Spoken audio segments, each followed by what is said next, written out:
नमस्कार दोस्तों, God is true में आप सबका स्वागत है। श्रावण मास महात्म्य का यह दूसरा अध्याय है जो इस प्रकार है। श्रावण मास में विहित कार्य। ईश्वर बोले, हे महाभाग, आपने उचित बात कही है। हे ब्राह्मण पुत्र, आप विनम्र गुणी, श्रद्धालु एवं भक्ति संपन्न श्रोता हैं। हे अनघ, आपने श्रावण मास के विषय में विनम्रतापूर्वक जो पूछा है उसे तथा जो नहीं भी पूछा है वह सब अत्यंत हर्ष तथा प्रेम के साथ मैं आपको बतलाऊंगा।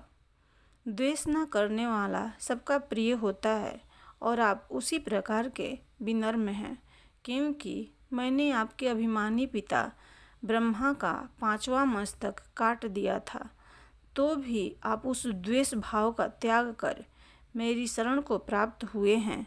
अतः हे तात, मैं आपको सब कुछ बताऊंगा, आप एकाग्रचित्त होकर सुनिए।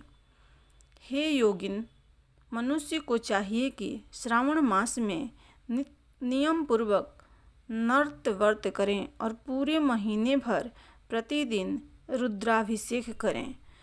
अपनी प्रत्येक प्रिय वस्तु का इस माह में त्याग कर देना चाहिए। पुष्पों, फलों, दांतों, तुलसी की मंजरी तथा तुलसी दलों और बिल्वपत्रों से शिव जी की लक्ष्य पूजा करनी चाहिए।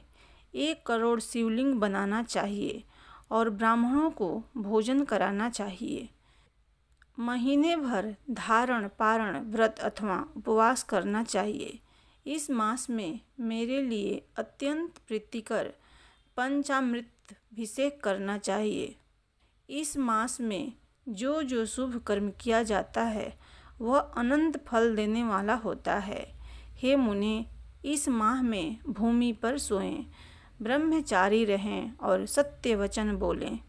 इस मास को बिना व्रत के कभी व्यतीत नहीं करना चाहिए। फलाहार अथवा हविष्यन ग्रहण करना चाहिए। पत्ते पर भोजन करना चाहिए। व्रत करने वाले को चाहिए कि इस मास में शाक का पूर्ण रूप से परित्याग कर दें। हे मुनि श्रेष्ठ, इस मास में भक्ति युक्त होकर मनुष्य को किसी न किसी व्रत को अवश्य करना चाहिए। सदाचार परायण, भूमि पर शयन करने वाला, प्रातः स्नान करने वाला और जितेंद्रिय होकर मनुष्य को एकाग्र किए गए मन से प्रतिदिन मेरी पूजा करनी चाहिए। इस मास में किया गया पुरक्षण निश्चित रूप से मंत्रों की सिद्धि करने वाला होता है। इस मास में शिव को षडाक्षर मंत्र का जप अथवा गायत्री मंत्र का जप करना चाहिए और शिव जी की प्रदक्षिणा, नमस्कार तथा वेद पारायण करना चाहिए। पुरुष सूक्त का पाठ अधिक फल देने वाला होता है। इस मास में किया गया ग्रह यज्ञ, कोटि होम, लक्ष्य होम तथा अयुक्त होम शीघ्र ही फलीभूत होता है और अभीष्ट फल प्रदान करता है। जो मनुष्य इस मास में एक भी दिन व्रतहीन व्यतीत करता है वह महाप्रलय पर्यंत घोर नरक में वास करता है। यह मास मुझे जितना प्रिय है उतना कोई अन्य मास प्रिय नहीं है। यह मास सकाम व्यक्ति को अभीष्ट फल देने वाला तथा निष्काम व्यक्ति को मोक्ष प्रदान करने वाला है। हे सत्तम, इस मास के जो व्रत तथा धर्म हैं उन्हें मुझसे सुनिए। रविवार को सूर्य व्रत तथा सोमवार को मेरी पूजा व नर्त भोजन करना चाहिए। श्रावण मास के पहले सोमवार से प्रारंभ करके 3.5 महीने का रोटक नामक व्रत किया जाता है। यह व्रत सभी वांछित फल प्रदान करने वाला है। मंगलवार को मंगला गौरी का व्रत, बुधवार को बृहस्पति के दिन इन दोनों व्रतों का वार, शुक्रवार को जीवंतिका व्रत और शनिवार को हनुमान तथा नृसिंह का व्रत करना बताया गया है। हे मुने, अब तिथियों में किए जाने वाले व्रतों का श्रवण करें। श्रावण के शुक्ल पक्ष की द्वितीया तिथि को औदुंबर नामक व्रत होता है। श्रावण के शुक्ल पक्ष की तृतीया तिथि को गौरी व्रत होता है। इसी प्रकार शुक्ल पक्ष की चतुर्थी तिथि को दुर्वाण गणपति नामक व्रत किया जाता है। हे मुने, उसी चतुर्थी का दूसरा नाम विनायकी चतुर्थी भी है। शुक्ल पक्ष में पंचमी तिथि नागों के पूजन के लिए प्रशस्त होती है। हे मुनि श्रेष्ठ, इस पंचमी को रौरव कल्पादि नाम से जानिए। षष्ठी तिथि को सुपोदन व्रत और सप्तमी तिथि को शीतला व्रत होता है। अष्टमी अथवा चतुर्दशी तिथि को देवी का पवित्रारोपण व्रत होता है। इस माह के शुक्ल तथा कृष्ण पक्ष की दोनों नवमी तिथियों को नर्त व्रत करना बताया गया है। शुक्ल पक्ष की 10वीं तिथि को आशा नामक व्रत होता है। इस मास में दोनों पक्षों में दोनों एकादशी तिथियों को इस व्रत की कुछ और विशेषता मानी गई है। श्रावण मास के शुक्ल पक्ष की द्वादशी तिथि को श्री विष्णु का पवित्रारोपण व्रत बताया गया है। इस द्वादशी तिथि में भगवान श्रीधर की पूजा करके मनुष्य परम गति प्राप्त करता है। उत्सर्जन, उपाकर्म, सभादीप, सभा में उपाकर्म, इसके बाद रक्षाबंधन, पुनः श्रवणाक्रम, सर्प बलि और हयग्रीव का अवतार, ये 7 कर्म पूर्णमासी तिथि को करने हेतु बताए गए हैं।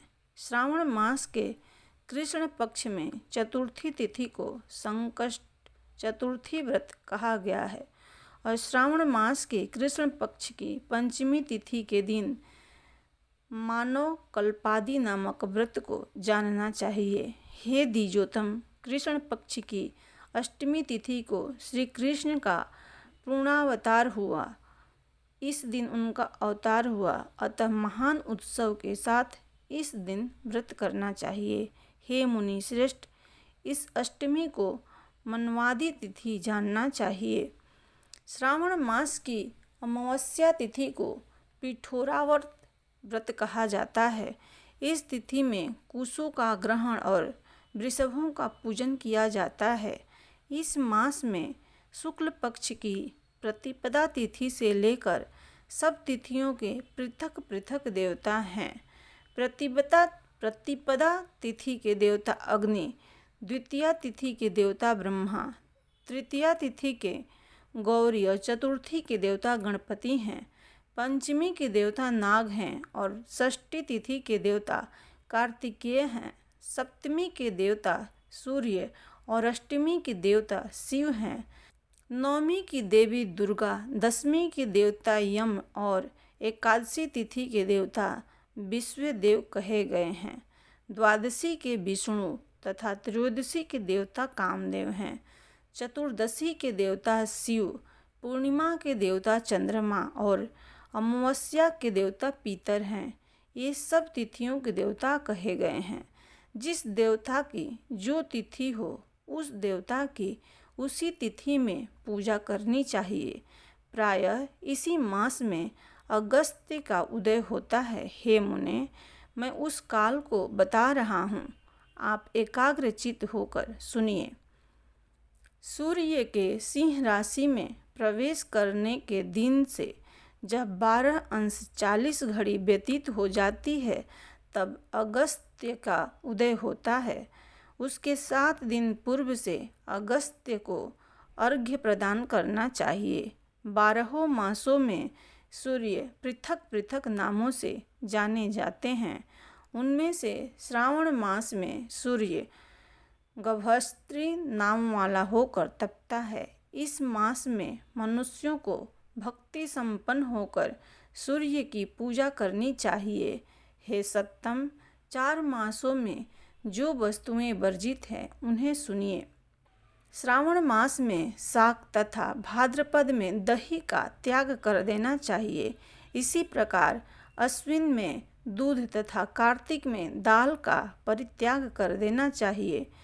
इन मासों में इन वस्तुओं का त्याग नहीं कर सके तो केवल श्रावण मास में ही उक्त वस्तुओं का त्याग करने से मानव उसी फल को प्राप्त कर लेता है। हे मानद, यह बात मैंने आपसे संक्षेप में कही है।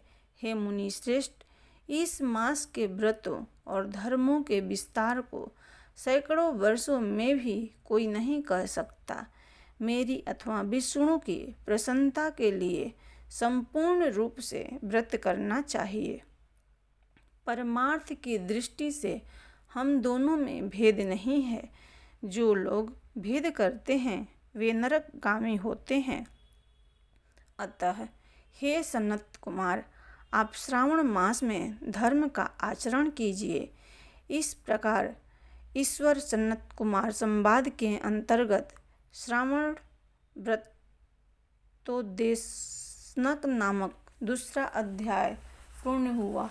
प्रेम से बोलो भगवान शंकर जी की जय, माता पार्वती जी की जय।